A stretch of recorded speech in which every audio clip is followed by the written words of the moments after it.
அஸ்ஸலாமு நம்ம இப்போ வந்து திருத்துறைப்பூண்டி வேலூர் பாலத்திட்ட ஒரு ஆக்சிடென்ட் ஒன்று நடந்துச்சு நேற்று நைட்டு. அது எல்லாருக்குமே தெரிஞ்ச ஒன்று தான். எதனால் நடந்துச்சு அப்படின்னு பார்த்தீங்கன்னா, அதுக்கு 1000 காரணங்கள் சொல்லலாம்.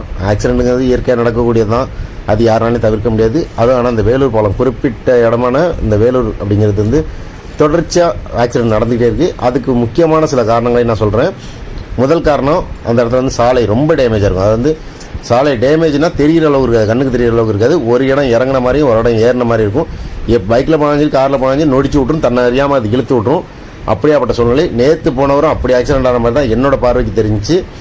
அவர் போயிட்டு இருக்கும்போது பார்த்தீங்கன்னா ரோடு நொடிச்சு விட்டு ரைட்டில் அவர் வண்டி திருப்பி விட்ட மாதிரி, அதாவது சைக்கிளை வந்து கண்ட்ரோல் இல்லாமல் திருப்பி விட்ட மாதிரி தெரியுது. அவர் கொஞ்சம் வயசு அதிகமாக உள்ளவர், தடுமாறி போயிட்டார். இது எல்லாத்தையும் தாண்டி இந்த இடத்துல ஆக்சிடென்ட்கள் அதிகமாக நடக்குது. அதுவும் ஸ்கூல் வாகனங்கள் அதிகமாக நடக்குது.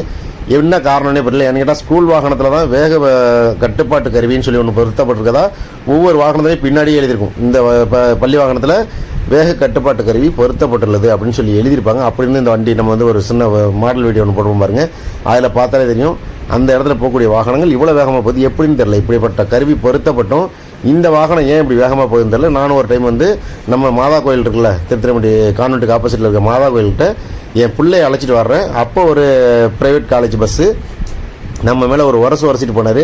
அப்போ நான் கேட்கும்போது போயா அப்படின்ட்டு தான் போனார் அவர். அந்த அளவுக்கு ஒரு அஜாக்கிரதை. அதை வந்து இத்தனைக்கு வயசு அதிகமாக உள்ள ஒரு நபர் தான் அந்த இடத்துல டிரைவராக இருந்தார். அப்படி இருந்தால் அலட்சியமான நிலையிலே அவர் பேசிட்டு போனார். ரொம்ப வருத்தமாக இருந்துச்சு. ஏன்னா நான் குழந்தைய வச்சுருக்கேன், குழந்தைய வச்சுட்டு போகிறேன், ஸ்கூல்லேருந்து குழந்தைய அழைச்சிட்டு வீட்டுக்கு போயிட்டுருக்கேன். அந்த மாதிரி நிலையில் அவ்வளோ கூட்டத்தில் ஒரு டிராஃபிக்காக இருக்குது, இவ்வளோ மக்கள் நின்றுட்டுருக்காங்க, ஸ்கூல் விட்ட டைம் எல்லா இடமே எப்படி இருக்குன்னு தெரியும். அப்படி இருந்தும் அந்த நிலையிலையும் ஒரு உரசிட்டு போனார். வண்டி புள்ள மேலே உரசிட்டு போணுச்சு. அந்த நிலையில் வேறு எதுவும் தவறுதலான விஷயங்கள் நடக்கலை, அதனால் பிரச்சனை இல்லை. அப்படி நடந்துருந்துச்சுன்னா நானும் அந்த அசம்பாவிதத்துக்கு உள்ளாயிருப்பேன். அப்படியாப்பட்ட சூழ்நிலை குழந்தையோட. இதை மாதிரி தான் ஒவ்வொரு ஸ்கூல் பஸ்ஸும் போயிட்டுருக்கு. அது 1-2 ஸ்கூல் பஸ் டிரைவர்ஸ் நல்ல மாதிரி தான் போயிட்டுருக்காங்க. ஆனால் 90% டிரைவர்ஸ் எல்லாமே என்ன பண்ணுறாங்க, இந்த ஸ்கூல் வாகனம் ஓட்டுறதுலையும் அவங்களோட அந்த வேகத்தை தான் காட்டணும்னு நினைக்கிறாங்க. இவங்களுக்கு டர்னு கிடையாது, ஒன்றும் கிடையாது, அடுத்த பஸ்ஸோட காம்படிஷன் கிடையாது. அப்படி இருந்து எதனால் இப்படி பண்ணுறாங்கன்னு தெரியல, ரொம்ப ஓவராகவே பண்ணுறாங்க. இதுக்காக இன்றைக்கி வந்து நம்ம திருத்துறைப்பூண்டி ரயில்வே கேட்டில் நின்று வீடியோ எடுத்து போடணும்னு நினச்சேன். ஆனால் எனக்கு அதுக்கான நேரம் கிடைக்காதனால சரி அதை தனி வீடியோவாக பண்ணுவோம். ஒவ்வொரு ஸ்கூல் பஸ்ஸும் எப்படியெல்லாம் போகுது, எவ்வளோ வேகத்தில் போகிறாங்கங்கிறத நம்ம அதை கரெக்டாக போட்டே ஆகணும் அப்படின்னு நினச்சிட்டு இருக்கேன். கண்டிப்பாக அடுத்த வீடியோவில் அதை மாதிரி போடுவேன். இப்போதைக்கு இந்த பஸ் வந்து வர்ற நேரம் பார்த்திங்கன்னா ஒன்றும் இல்லாமல் எம்டி வண்டி மாதிரி தான் தெரிஞ்சு இந்த வண்டி வந்திருக்குது. இதில் எப்படி இந்த ஆக்சிடென்ட் நடந்துச்சு அப்படிங்கிறது எனக்கு புரியலை. இருந்த போதிலும் ஆக்சிடென்ட் எல்லா இடமும் நடக்கிறது தான், நடக்காமலாம் இருக்காது. இன்னும் வாகனங்கள் அதிகமாக இருக்கிறனால ஆக்சிடென்ட் நடக்க தான் செய்யும். அது இதை மாதிரியான ஆக்சிடென்ட்டுங்கிறது வந்து அந்த இடத்துல வந்து சாலையில் பார்த்திங்கன்னா லைட்டோட வெளிச்சம் கம்மியாக இருக்கும். அதை விட முக்கியமாக அந்த இடத்துல ரோடு மிகப்பெரிய டேமேஜ். இதை தாண்டி அந்த இடத்துல நாய்கள் அதிகமாக இருக்கக்கூடிய ஒரு ஏரியா அது.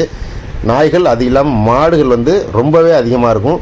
இதை மாதிரி ஏற்கனவே மாடுகளை பற்றி ஒரு வீடியோ போட்டிருந்தப்ப, மாடு என் வீட்டு மாடு தான், அப்படி தான் நான் விடுவேன், நீ என்ன பண்ணுவேன் அப்படின்னு சொல்லி ஒருத்தர் கமெண்ட் பண்ணியிருந்தார். எனக்கு ரொம்ப மகிழ்ச்சியாக இருந்துச்சு, இப்படியெல்லாம் கமெண்ட் பண்ணுறது ஆள் இருக்காங்களே அப்படின்னு சொல்லி. கூடிய வரைக்கும் நம்மளும் வேகத்தை தவிர்த்து போகணும், வேகத்தை குறைச்சி போகணும் அப்படிங்கிறத சொல்லி இந்த வீடியோ நிறைய செய்கிறேன். இதை விட முக்கியமாக ஆம்புலன்ஸ் சர்வீஸ் வந்து உயிர் போகுது போகல அடுத்த பிரச்சனை.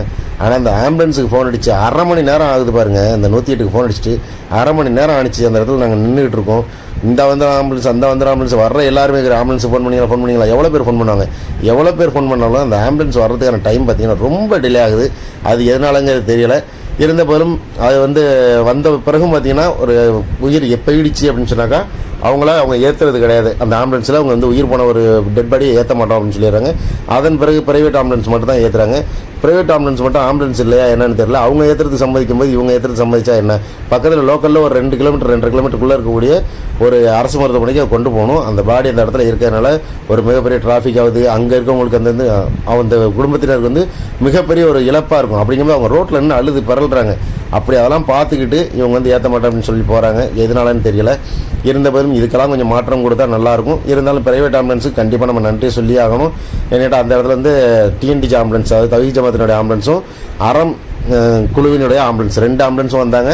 அதில் ஒரு ஆம்புலன்ஸ் வந்து டிஎன்டிஜி ஆம்புலன்ஸ் ஏற்றிட்டு கொண்டு போய் உடனே மருத்துவமனைக்கு கொண்டு சேர்த்தாங்க. அவங்களும் கொஞ்சம் டிலேவாக தான் இருந்தாங்கன்னா அவங்களுக்கு வந்து செய்தி லேட்டாக தான் வந்திருக்குன்னு நினைக்கிறேன். இருந்த போதும் ஆனால் எல்லாருமே ஃபோன் பண்ணுறது ஃபஸ்ட்டு 108 தான். ஏன்னா எல்லாரோட மைண்ட்லேயும் செட்டான ஒரு நம்பர் 108. அதனால் உடனடியாக 108 தான் ஃபோன் பண்ணுவாங்க. அப்படி ஃபோன் பண்ணியும் அந்த ஆம்புலன்ஸ் வர்றதுக்கு ரொம்ப டிலே ஆகுது. இதுக்கான ஒரு தீர்வும் இந்த அரசு செஞ்சால் நல்லாயிருக்கும் அப்படிங்கிறது நம்மளோட தாழ்வான கருத்து. கொஞ்சம் முன்ன பின்ன பேசியிருப்பேன், வருத்தப்பட்டுக்காதீங்க யாரும். அஸ்ஸலாமு அலைக்கும்.